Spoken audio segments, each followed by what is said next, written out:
Hi everyone. So today Salesforce development day 40. So let's go ahead and see that. So last class, what we have seen is last class we were implementing the test classes for batch class, for future method, future class, asynchronous, queuable, and trigger. We have written a test classes for different type of Apex classes. Now, one of the Apex class that we have written, I'll just take one of the example, calculate total revenue. This is a batch class. For this batch class, what we have done is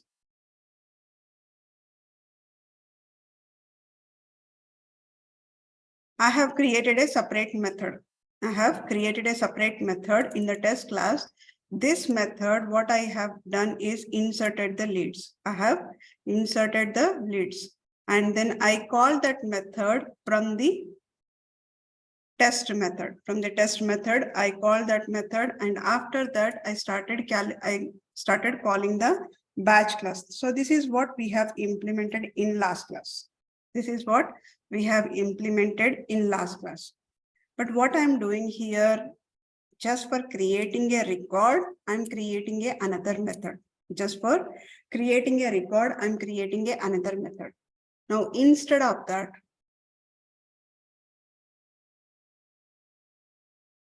instead of writing the method and calling the method, instead of that, what I can do is I can implement this method. What are this creation method is there? That method we can implement differently. Now, how can we implement differently? Let's go ahead and implement one of the test class. What I'll do is I'll take a same name, file, new Apex class. Now I'll say here test revenue 1 test. Now click on OK. Now this is the test class @is_test.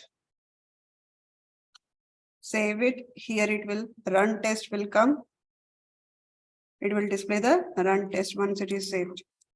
Now, the first thing is that I need to create a record. I need to create a record. Now, I do not want to create a separate method for creating a record and call this method.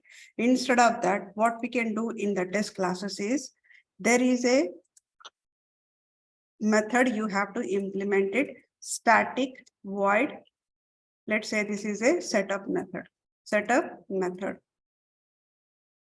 Now this is one method. Now what you need to do is you need to add another annotation which is called as a test setup. That means all the initialization, what are the initializations are there, I'm doing in this test setup method. Now, whatever this creation is there, I can place those creating the records into the setup method. I can place that inside this method. That means instead of writing a separate method and calling it from the static test method, what I did is I'm implementing a setup method by adding the annotation called @test setup. Now in this @test setup, when I add the changes, now this is whether it is a one object creation or a multiple object creation or whatever you are doing it, like all creation of the records, we can place it into the test setup. That means setup method. It should have an annotation. If you do not have this annotation, it is like a normal method. But you in the test class, you need to add @test setup. That means automatically test classes, while executing the test classes, this particular method will be called automatically. Now, when I'm implementing it, actual test class, static test method void test. Let's say that this is a test calculate.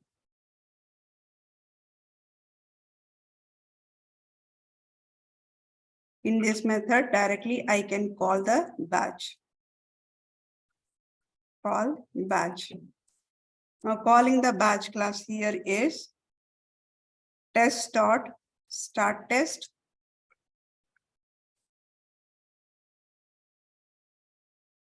and test dot stop test.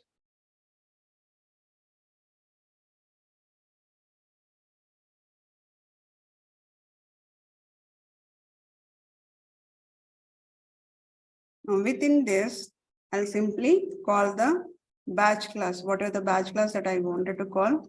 I'll use this batch class and call it here C batch equal to new, the batch class name. Within this, I'll call the database dot execute batch. Now here I can call C batch. Now here this method, I need not to call this method within this. I need not to call the method. Without calling this method, how the logic gets executed? Logic gets executed automatically when we run the test class because it has an annotation called @test setup. @test setup. So when we have @test setup, when we are executing this particular test class, and while executing this method, automatically it executes this logic and then it executes the actual one. Previously, what we have done is first I call the method. Then I have executed the batch class. Here I need not to call the method. Let's go ahead and run the batch. Now it is executed the batch. Now if I check this, overall 100%. Now this logic gets executed. So in the real time, whenever we wanted to create a records or whenever you wanted to call a test factory in order to create a records, we always use the annotation which is called as a @test setup. @test setup. In this method, we specifically create a records and this method gets executed whenever we click on a run test. Automatically at the first place, this test method get executed, then only the other method gets executed. This is how we implement it.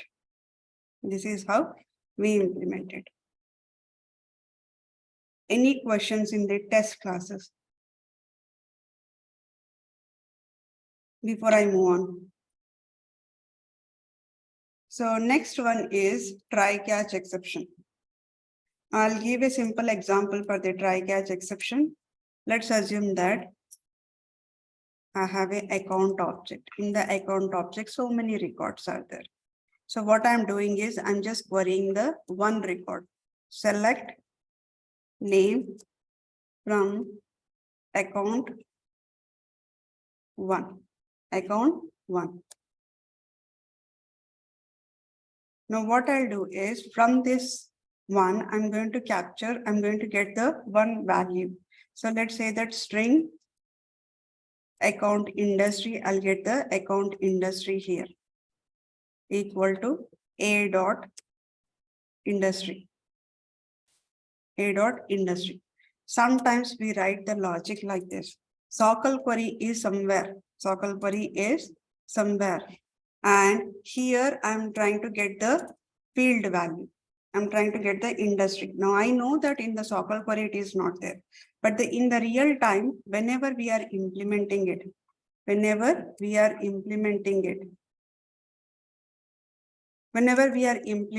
this, we write the Sockle query somewhere in the third line. And in the 20th line, I'm trying to capture some data.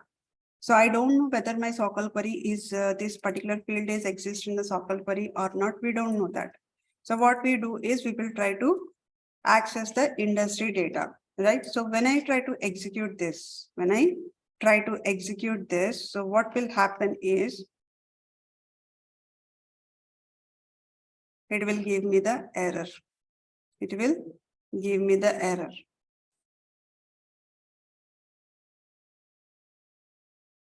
Is happening. Line number 1, token A. Font 1. Okay. Limit 1. So it has to be acc.industry. Click on execute. So what is the error it is giving? It is giving in saying that system.s object. System.s object. Now let me copy this.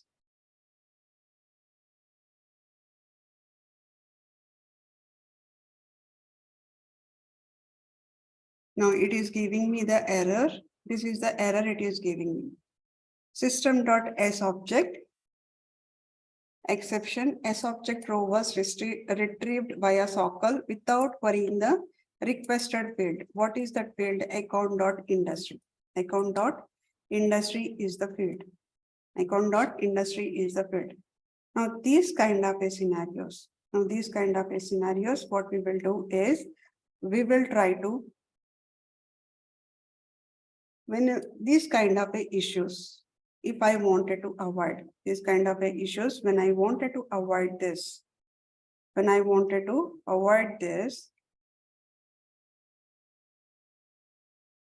usually what we will do is in the real time, we will not be writing the logic directly. Whether it is a trigger or whether it is a apex class or whether it is a batch class, we will not be writing directly because when the user is trying to perform something and suddenly it is crashed, when it is crashed, it doesn't give you the output. It doesn't give you the whatever the error is there.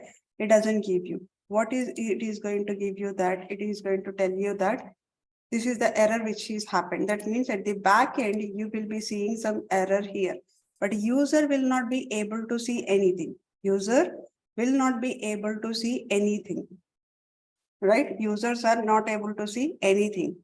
Now in this scenario, so always better use the try catch, Now instead of writing like this,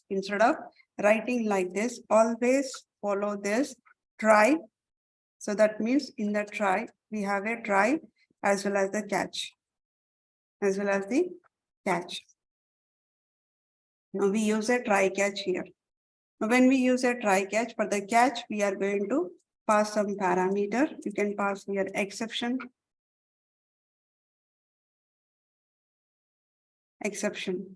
Now within the try, what I'm going to do is I'm going to execute this line of code. The same line of code I'm implementing in the try. And in the catch, let's say that I'm printing some data here.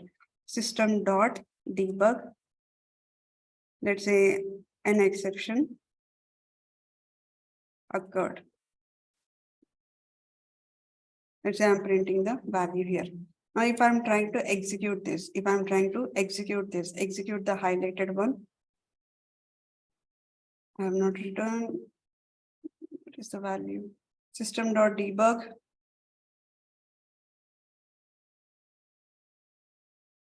Line number 10. Exception, we have to give a parameter here, E. Now let's go ahead and execute this. Now it will not break, but at the back end, I'll be receiving some error. There is some error which will be received. That means my transaction gets executed without any breaking. Without breaking, it gets executed. Now, but in the debug log, if I wanted to find, I can find the things. Now, usually in the catch, what we will do is instead of printing the entire message, what we can do is I can use system.debug. I'll say here instead of E, I'll say .get. There is something called .get type name, or else this is the name, or else if you want a different one, like if you just want a message, then what you can do is you can get the e.get message. Now, if you want a line number, for example, if you wanted to know the line number, then in that case, e.get line number, which line number it is problem. Right? So like this, you can execute this. Let me execute this. Now, when I execute it, I clearly see that It is a S object exception, and the line it is occurred is 4, and the field is account.industry.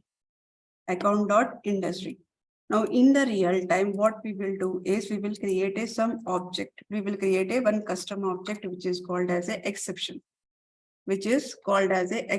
So this is my object exception. Right now, I'm not creating the object. So I'll say that I'll exception expt equal to new exception. Like this, we will create a initialize a object, and then within this expt dot, right? So I'll say here line number. One field will be there, line number.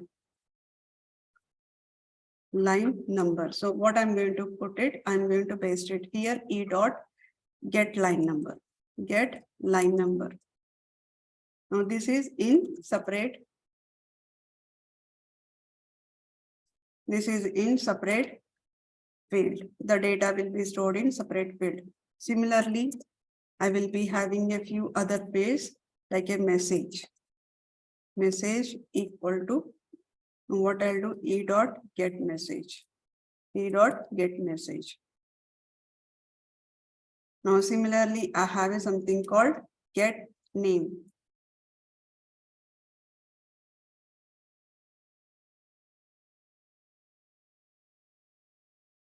Now get name, or else what I'm going to place here is ext dot, let's say apex class.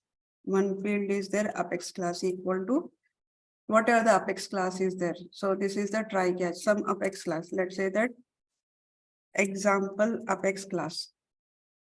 Example apex class. Exception expt. Exception is a object. Sorry, what's your question? Yes, ma'am. Exception underscore c expt, ma'am. Variable, ma'am. This is a this is the custom. Yeah, 18th line, ma'am. 18th line expt is spelling. Okay.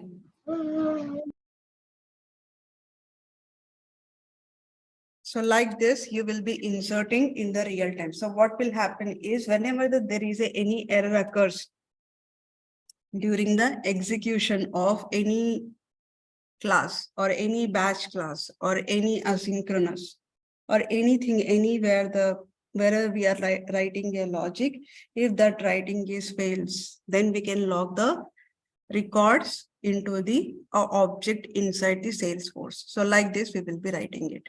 Like this, we will be writing it. So same concept, you can apply to the batch class, you can apply to the any other classes if you have, whether it is a test class or in the execute batch also, you can say here, you can write everything into the try. So this is inside the try. To place this everything inside the try. And then you have a catch.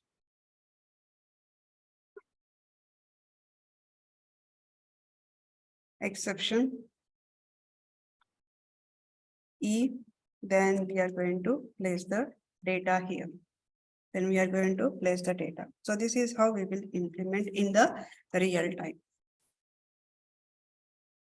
Now, what are the logic you are writing it? Just make sure that you are using the try catch, and what are the errors are there? Just insert those errors into one object so that we'll have a clarity whenever it is failing the record.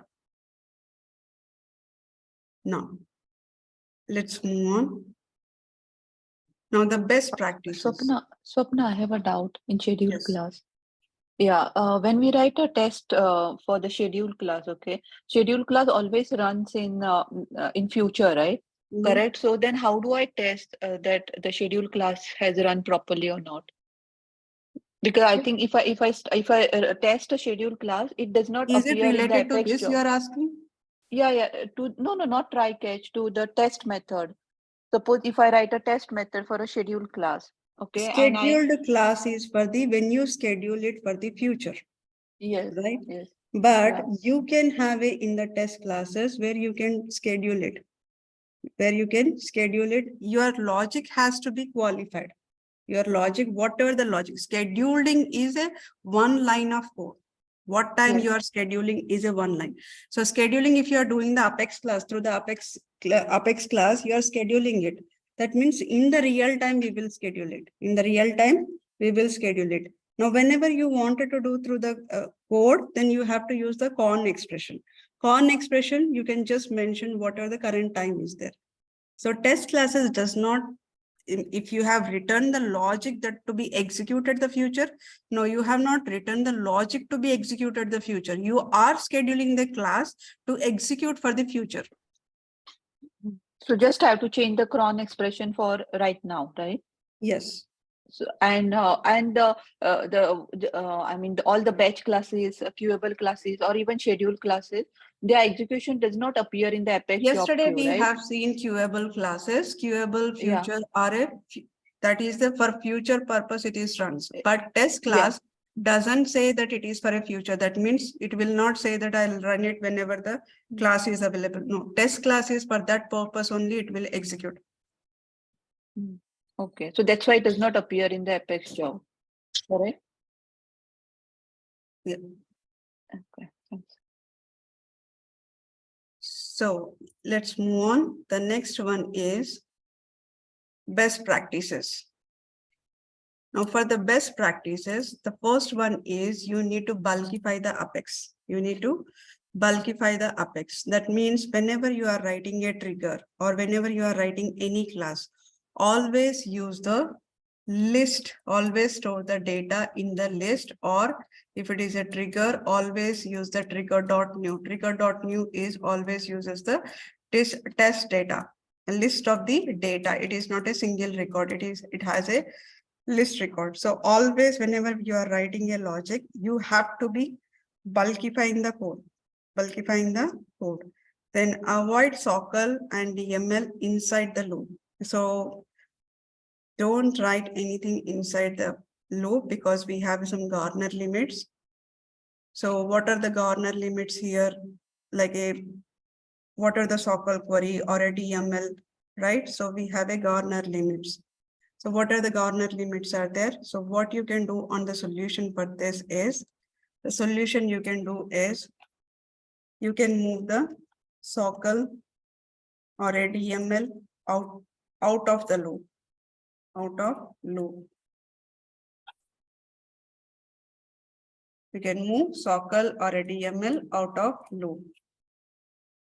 And the next one you have a,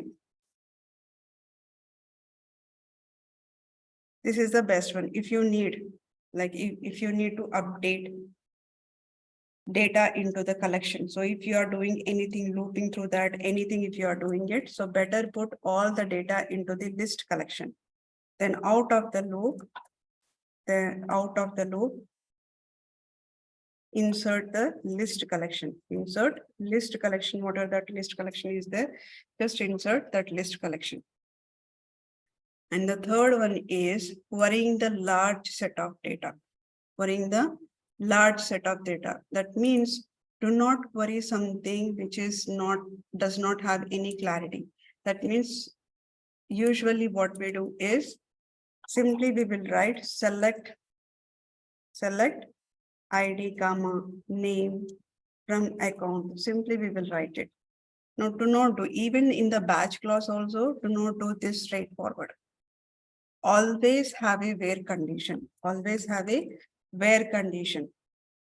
Right? So SOCL queries can return only 50,000 records. So do not use simply straightforward select ID name from account without any conditions. Without any conditions, do not use it. So always apply the where condition. So where, let's say that rating equal to warm.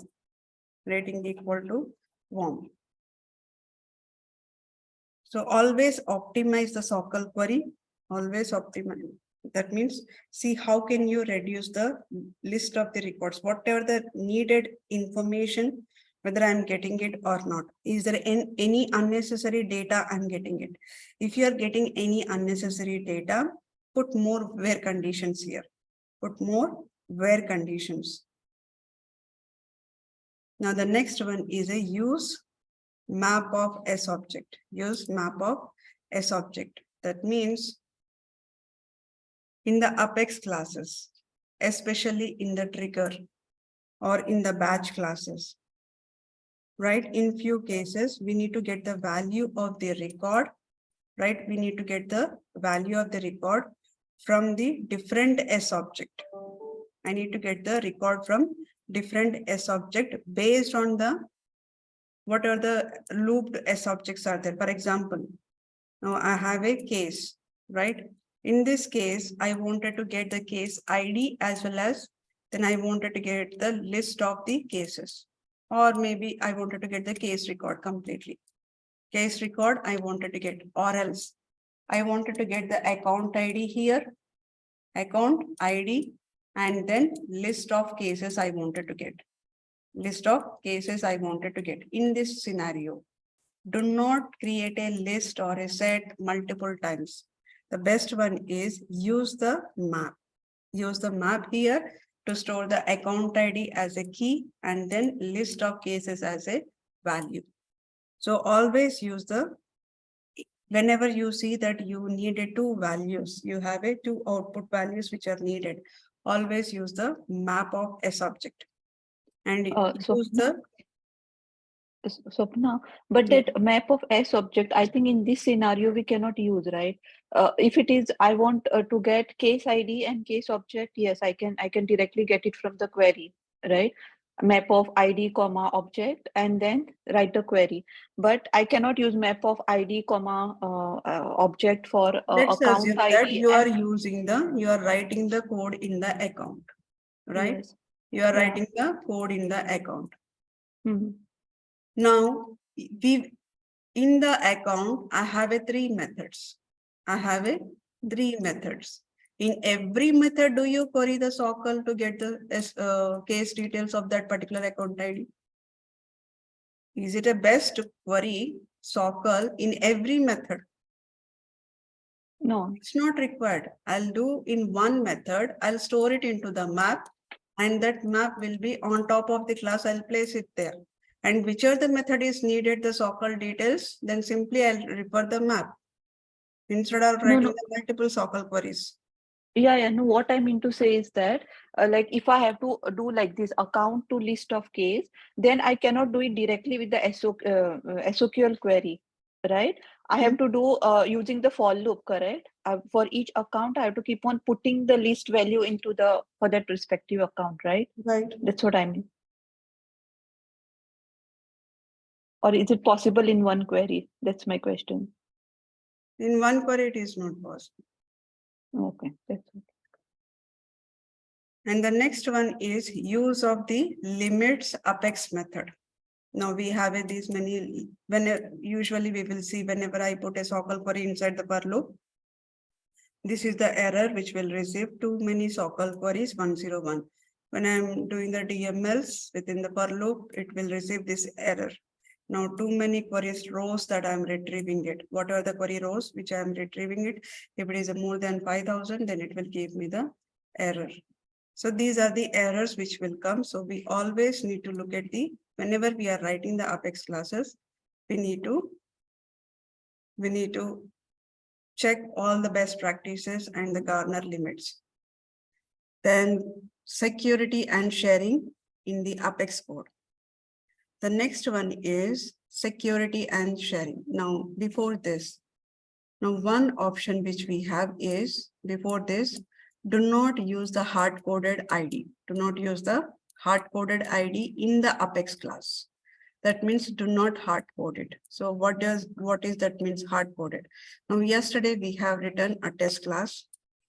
In the test class, we have queried the data. We have queried the, especially profile data, we have queried it. Now let's say here I'm querying, yesterday's test class name is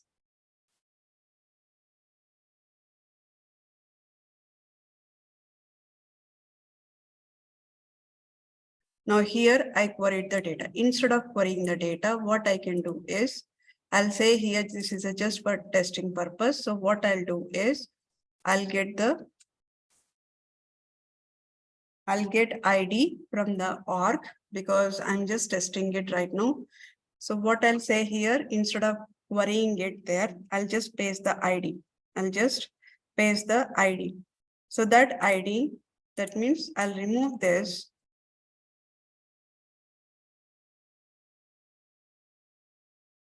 Let's say users profile. And here we have a system administrator.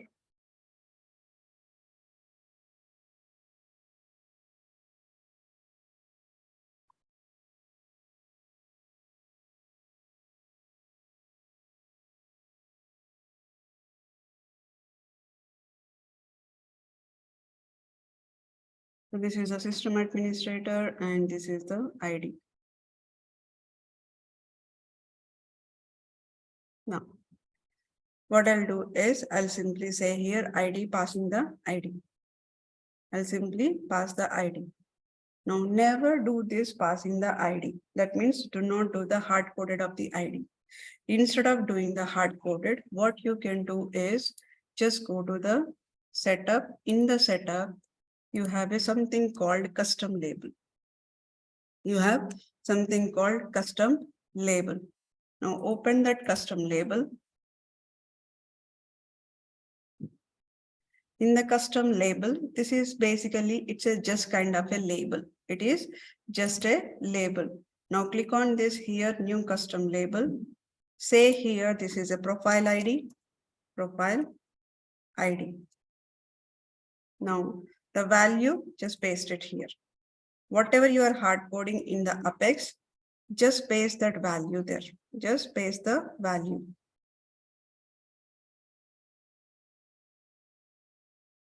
Now click on save. Now click on save. Now what I can do is directly I can copy this ID. Go here and simply instead of hard coding it, I can use label.profile ID.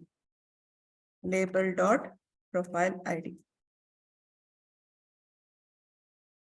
Directly I can call this. Now, if I push these changes to the any other org, simply what I can do is I can go to the custom label and I can change the value, the hard coded value, I can change it. I can use this way in the lightning flows, triggers, test classes, wherever I want, I can simply use this label. Simply, I can use the label. So do not do the hard coding anywhere. So just avoid hard coding the values in the Apex classes. So instead of that query, like yesterday, what we have written, like we can simply use this custom label. Right. Like what's that label dot profile? Like profile is a. So just use the label and then profile ID is the name of that. So whatever you have created, take this name of it. Okay. The name is nothing but an API name. This is the API name. Use this API name and then place that API name here. Like label is just a reference like that we are using. Yes. A custom label. Custom label. Okay.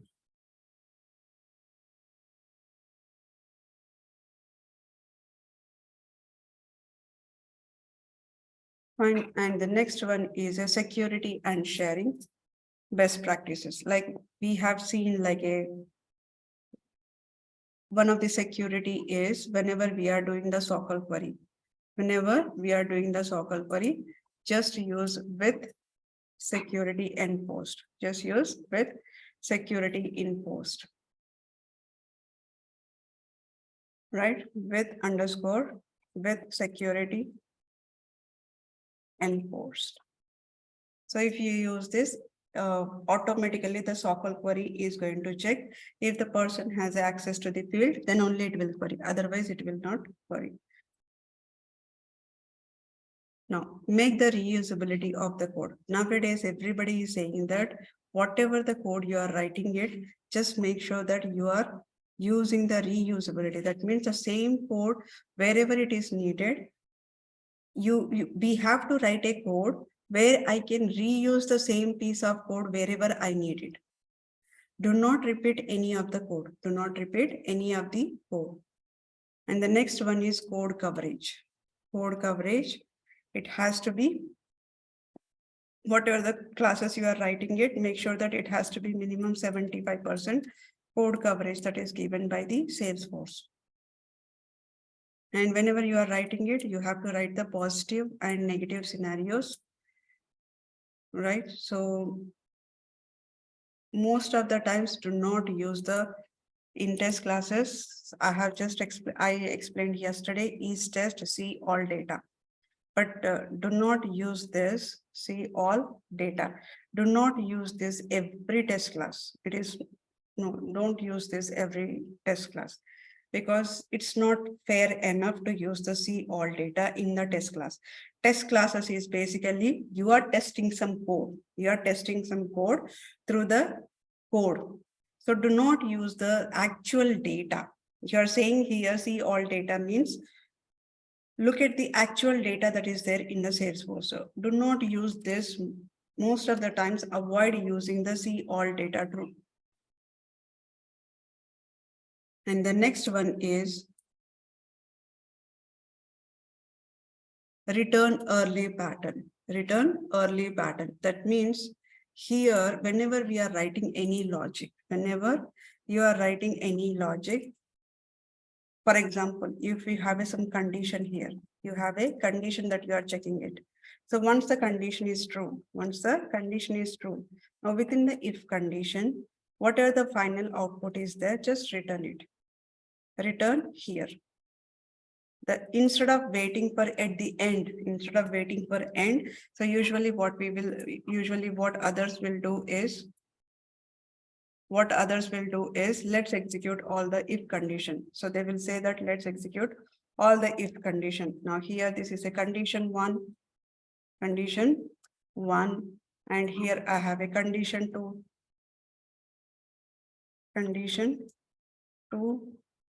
and then we have a condition three. Then finally, once everything is completed, then we will do the return here. Instead of doing the return at the end stage, do it wherever you think that it is completed, then do it here itself. Do it as soon as the logic is executed, return it.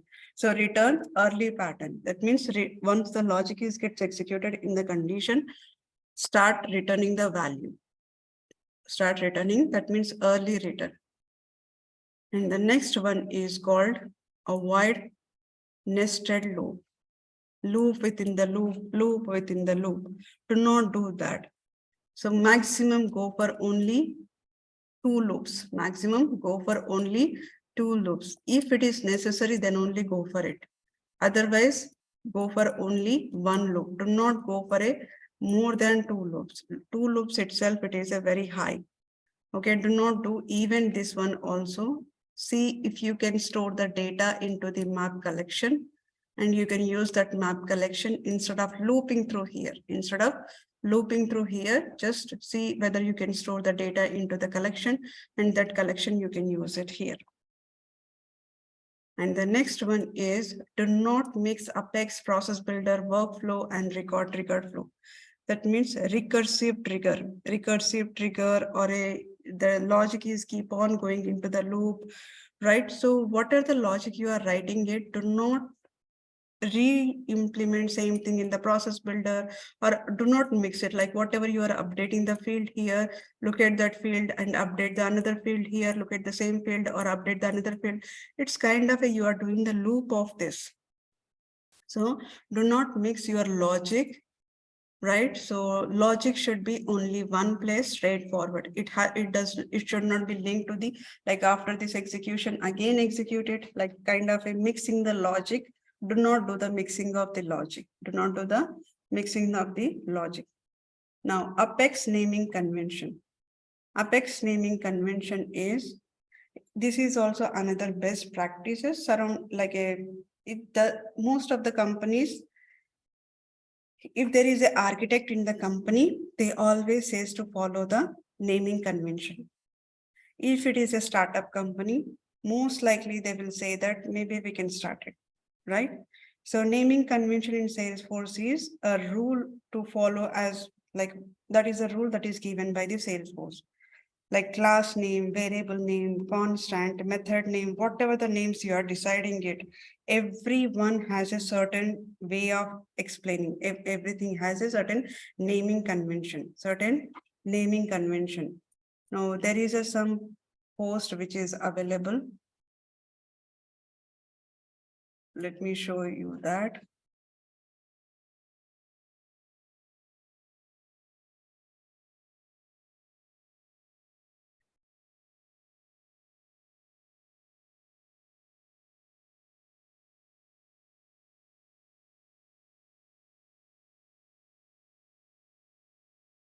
Okay, so there is something called as a camel cases. For example, so these are the camel cases. Everybody knows camel cases is small letter and then capital letter. If it is a Pascal case, that means you are starting with the capital. So these are the different things are there. Now in this naming convention has to be always class name postfix. That means class name should be unique. It should not be same as something different. Now, whenever you are creating a class, class name should be the mixed of the cases. That means first letter of the each interval word capitalized. It should be capitalized. That means, for example, here class name postfix. Now here you have a capital C and then capital M, capital P. Later you can add a capitals, that is fine. This is capital letter which starts with a class name. Later you can add a small letters and then capital letter.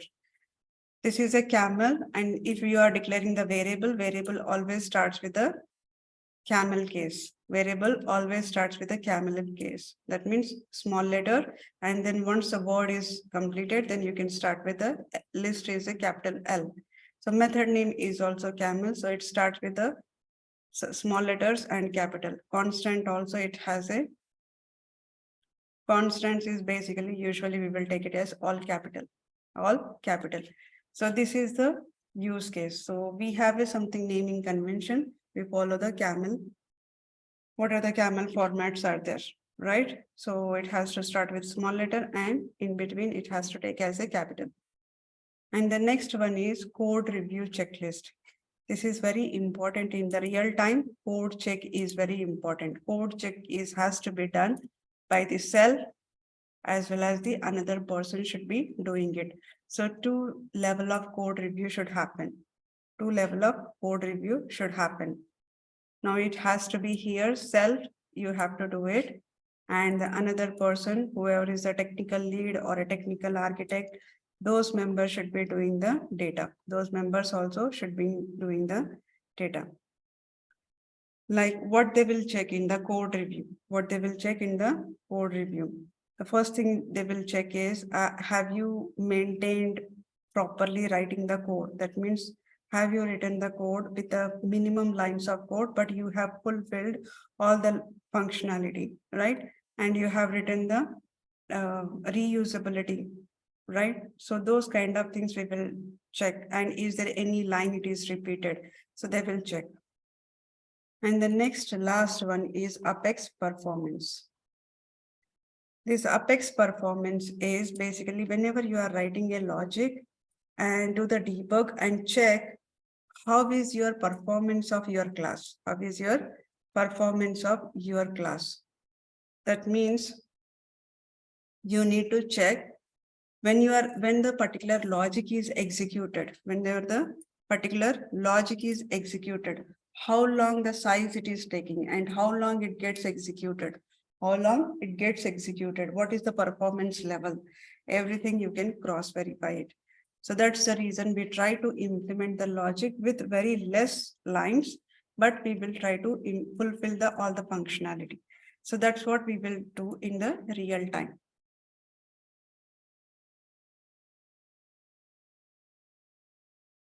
That's all for today. I think we have completed the Apex. So for package, click on a new. Let me create a new one here. Test one. And then I'll simply say here save. And what I'll do is this time I'll add an object instead of Apex classes. Right now it is unmanaged. Click on add. And I'll choose here the object, custom object. Let's say that very less fields where I can see candidates. So click on it, add package. Candidates are linked to any other object. Yes, it is linked.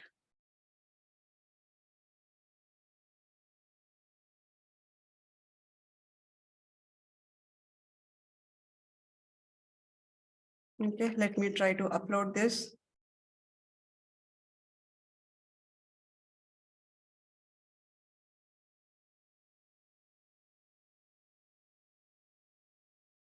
So once everything is done, then I'll say here, this is a candidate package version number 1.0. If you wanted to have a URL, you can select a URL, right? So there is a link that if you want to give a URL, you can specify. Usually we will take it as a none. Now, post installation instruction. If you want to add any installation instructions, then you can specify into the specific details into the some page, and you can expose that page to the whenever whoever is installing it. But now I do not have anything. Now this is a password restriction. This is password restriction saying that if somebody is installing the package, no, I do not want anybody to install the package in my company. Now, whenever they wanted to install a package, they should only, the authority should be there with only one person. That means I do not want to give this package publicly. Whoever is installing it, I should know. Whoever is installing this package, I should know that. So in that case, what we will do is we will create a password. So while installing it, first thing is that it will ask the password. But if you do not want the password, you can just ignore it. You can just ignore it. And these are the different object requirements. Now click on upload. Once it is done, upload, then what will happen is it will take some time. Now the unmanaged packages, it is going to be ready. Now upload is failed because there is no test methods found in the Apex code. Now this kind of errors you keep on seeing in the package whenever you are creating the package manager. Now you need to correct those test classes, everything you need to cover it. But this is how we create it. So once the package is created, then there will be a URL that gets created, and that URL will be where we can give it to the whoever wants to install the package.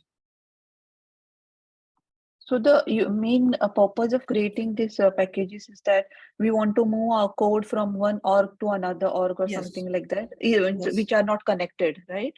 Right. Or maybe publish it on the App Exchange.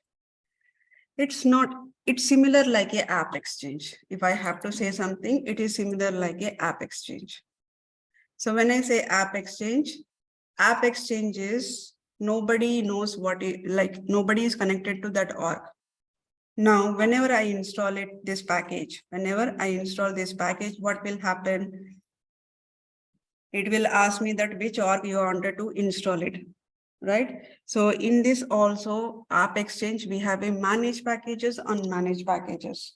So unmanaged packages is nothing but where you can customize the code on top of the package. If it is a managed package, that means you cannot modify any code in the managed package. You cannot modify any code in the managed package.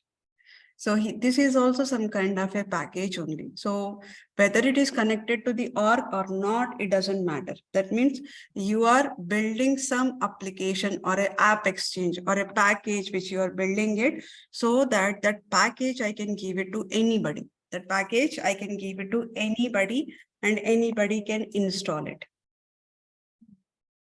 And Swapna, when you say managed and unmanaged, okay, now suppose the code is not accessible to me. There is one package called suppose File Slayer, and it's a managed package, okay. And after installing, I'm facing some issues. So I won't be knowing, right, where exactly I know it's because You of the need to reach package. out to the person who has given the package. Means on the app exchange, I have to Yes. chat with them like that. Yes, yes. Okay.